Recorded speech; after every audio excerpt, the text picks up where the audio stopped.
Recording is on. Bonjour à tous. Donc aujourd'hui, je vais essayer de faire une correction vidéo pour voir un peu si ça vous aide à corriger de façon plus précise et à mieux comprendre. Donc je vais partager mon écran. Voilà. Je partage. Et on arrive sur le PDF, donc le PDF que j'ai mis en ligne aujourd'hui. Donc il y a des consignes. Donc d'abord, bien regarder la vidéo et bien écouter la vidéo. Sur une vidéo, ce qui est pratique, c'est qu'on peut mettre en pause, on peut remettre lecture, on peut remettre pause. Voilà, on peut aller chacun à son rythme. Donc je dis bien, faites des pauses dans la vidéo pour avoir le temps de corriger, parce que normalement vous l'avez fait sur votre cahier, donc vous devez corriger sur votre cahier au stylo vert si possible, et noter votre score comme on le fait en classe tous les jours. Donc on passe à la correction de l'exercice du 27 avril, donc l'exercice de maths. On avait un ticket. Sur ce ticket, il manquait un prix. Donc on avait tous les autres prix. Il manquait le prix du saucisson, puisque le ticket était déchiré, ça peut arriver. Donc il manque quelque chose. Ça, c'est déjà un mot important. Donc, quand il manque quelque chose, la première chose à faire, c'est déjà de mettre ensemble les articles dont on connaît le prix. Donc, mettre ensemble, c'est faire une addition. Donc, la première chose à faire, c'était de mettre ensemble tous les prix que l'on connaissait sur ce ticket, c'est-à-dire tous ces articles-là. Pas le total, évidemment. Donc, juste les articles qu'on avait achetés. Pour l'instant, il n'y a toujours pas le saucisson. Donc, la première opération nous donnait 16,37 €. Donc, ensuite, tous ces articles, j'ai mis une petite phrase, tous ces articles mis ensemble, ça coûte 16,37 €. La virgule sépare les euros et les centimes. Mais le problème, c'est qu'il manque le saucisson. Ça, on le sait, c'est l'objectif du problème. Donc, le mot manque est important. Il faut donc trouver combien il manque pour aller de 16,37 € à 20,27 €, qui est le total à atteindre. Le prix total des courses avec le saucisson est de 20,27 €. On n'en est qu'à 16,37 €. Donc forcément, il y a un trou. Il manque quelque chose. On a donc, comme il y a un manque, on fait une soustraction. C'est ce qu'on a sur les grands affichages de la classe. Quand il y a un manque, on fait une soustraction. Le plus grand nombre en premier. Donc le plus grand nombre ici, c'est pas 16,37 €, c'est 20,27 €. Donc on fait 20,27 moins 16,37 et on obtient 3,90. Donc avec ça, on fait une phrase réponse. Ici, voilà, la phrase réponse, le saucisson coûte 3,90 €. 3,90 €, 3,90 €. Voilà. Pour le deuxième exercice, donc le deuxième exercice, c'est celui du 28 avril. Pour moi, il est plus facile celui-là, puisque on a tous les articles. Comme quand on fait des courses, on a le prix de chaque article. Et le total a été effacé. Donc faire un total, c'est mettre ensemble. Donc c'est ce qu'on va faire, ce qu'on va voir ici. Donc on demande de trouver le total, comme je l'ai écrit. Il faut mettre tous les articles ensemble. Mettre ensemble, c'est faire une addition. On l'a aussi appris en classe. Donc, on met tous les prix ensemble, 1,06 plus 1,90, etc. Et ça nous donne 22,25. Et on a donc le total qui est de 22,25 €. Alors, on pouvait faire à la calculatrice, on est en problème. Moi, je préfère quand même que vous essayiez de le poser. Alors, pour ça, j'avais dit d'utiliser ce tableau-là qui est dans les fiches outils du blog. Donc, on peut poser un calcul avec des décimaux dans ce tableau-là, parce que c'est le tableau avec la partie décimale. Ici, par exemple, on a un nombre décimal, donc un nombre décimal, c'est un nombre avec une virgule. On a 6,4. Je mets le 6 dans les unités et le 4 après la virgule. La virgule est ici, c'est une colonne. Donc, 2,88, de la même façon, on a les unités ici, les dixièmes et les centièmes. Ici, 13, ce n'est pas un nombre à virgule, donc je n'ai rien dans la partie décimale. Et le 13, c'est la partie entière, c'est 13,00 si on veut. Donc je le mets dans la partie entière. Il n'y a rien derrière les virgules. Et là, ça me permet de poser l'opération et de ne pas me tromper dans la place des chiffres. Voilà pour les mathématiques.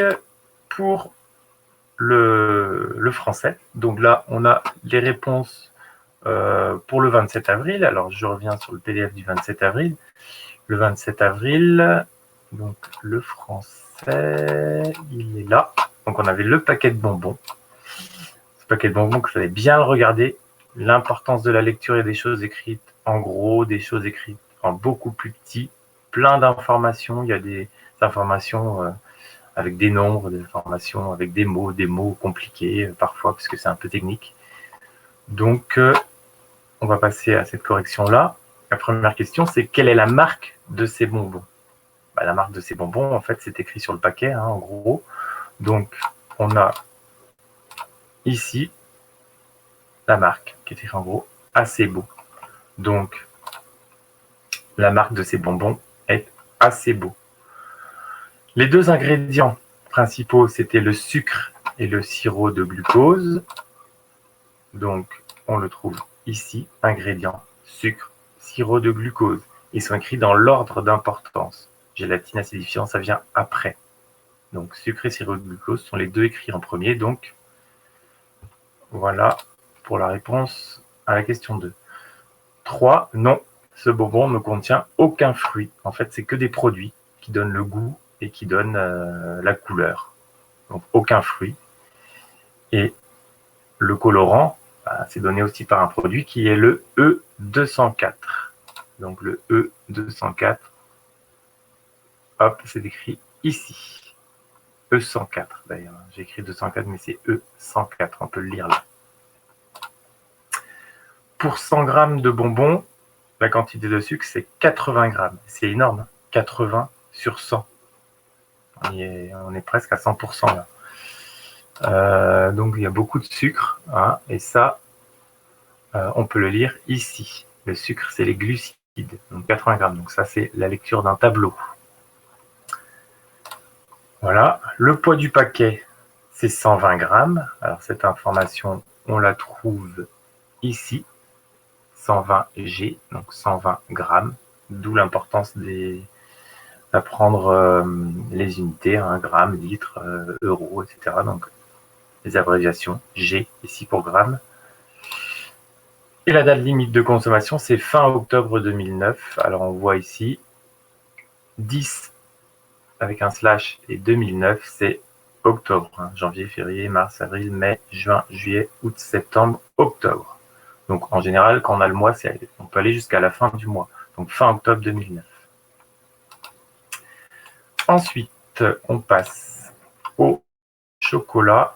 Alors, le chocolat, voilà. Donc, la correction à la page suivante. Donc, la marque de ce chocolat, c'était Chocamande. Je le montre ici. Chocamande, écrit en gros. Là, c'est un peu coupé, mais vous l'aviez un peu mieux. Donc, Chocamande.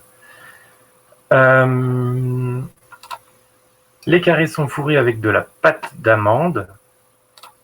Ça, c'est écrit.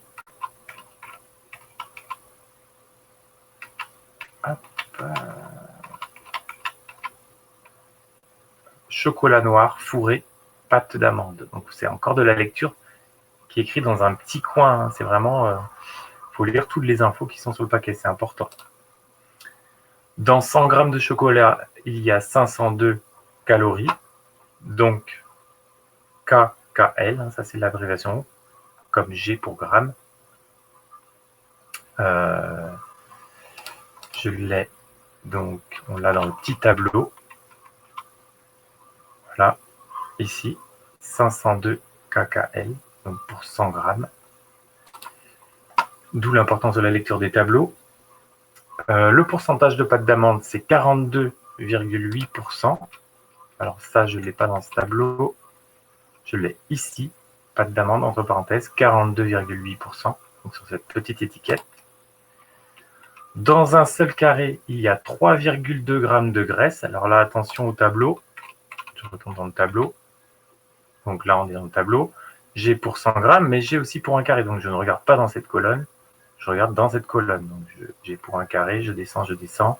La graisse, c'est les lipides, c'était précisé. Donc les lipides, 3,2 G, 3,2 grammes. Et donc c'est écrit, donc les informations qui sont écrites, donc que le paquet contient des traces de fruits à coque, des œufs et du gluten. Ils sont obligés d'écrire ça sur le paquet et les personnes qui sont concernées doivent lire ces informations puisque quand elles sont allergiques à ces produits-là, il ne faut surtout pas qu'elles mangent ce chocolat, qu'elles le consomment. Voilà. Donc là, vous avez la correction pour lundi et mardi. Donc prenez bien le temps, mettez des pauses dans la vidéo et allez à votre rythme et corrigez dans vos cahiers. Pour ceux qui ont tapé ça sur des fichiers LibreOffice, vous corrigez sur le fichier. Après, je pense qu'avoir un cahier, c'est pas mal. Moi, ce que je ferais, c'est qu'au retour en classe, pour l'instant, on a toujours en tête la date du 11 mai. On verra comment ça se passe. J'ai pas trop d'infos pour l'instant. Je regarderai vos cahiers. Si vous avez fait sur des fichiers, il faudra soit me les imprimer, soit me les apporter sur une petite clé, petit à petit. Voilà, donc je vérifierai vos travaux. Voilà, j'espère que cette façon de faire le cours en vidéo, ça peut vous aider. Donc, j'essaierai d'en faire régulièrement. Merci et portez-vous bien. À bientôt. Au revoir.